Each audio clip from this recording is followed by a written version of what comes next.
Si par l'Esprit, vous mortifiez les œuvres du corps, vous vivrez. Nous avons là un des enseignements les plus profonds de l'Écriture sur la sanctification.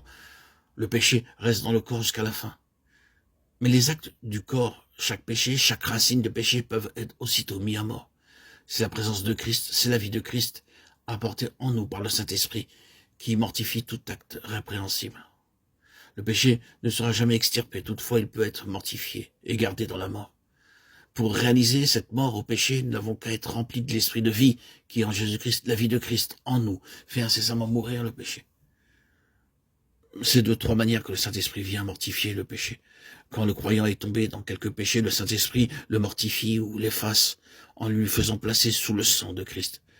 Quand le croyant redoute d'être entraîné au mal par le mauvais penchant de sa nature, le Saint-Esprit peut tenir le péché assujetti par la puissance de la mort de Christ. Et quant au péché involontaire qui est au-delà de son contrôle, le croyant compte encore sur le Saint-Esprit pour le vaincre aussi par la puissance de Jésus. Mais souvenons-nous bien que c'est en nous révélant Jésus mort et ressuscité, que c'est en nous remplissant de sa présence que le Saint-Esprit mortifie les péchés du corps. C'est donc quand nous vivons de la vie de l'Esprit que nous sommes conduits par l'Esprit de Dieu. Pour être certain d'être conduit par l'Esprit, il faut l'être sans interruption. On peut perdre en une heure ce qu'on avait acquis dans le cours d'une année.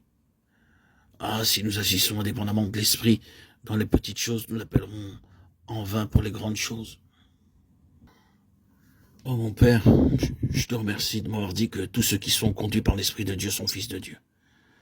Tu ne veux pas que tes enfants soient conduits par nul autre.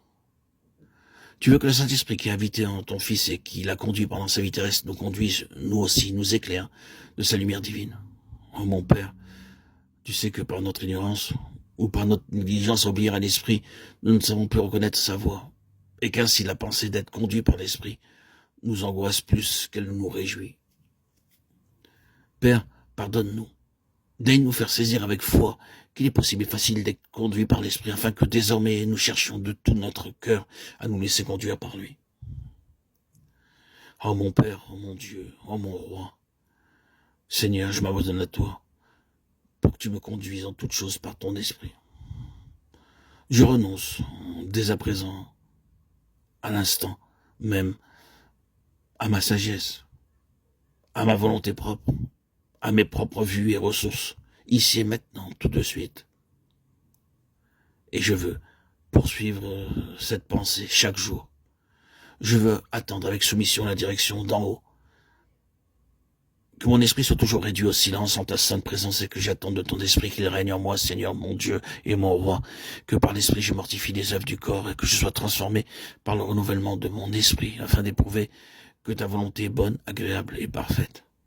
Romains 12:2. Oh mon Seigneur, mon Dieu et mon Roi, que mon être tout entier soit si bien conduit par l'esprit de sainteté demeurant en moi, que ta volonté soit la règle de ma vie. Amen.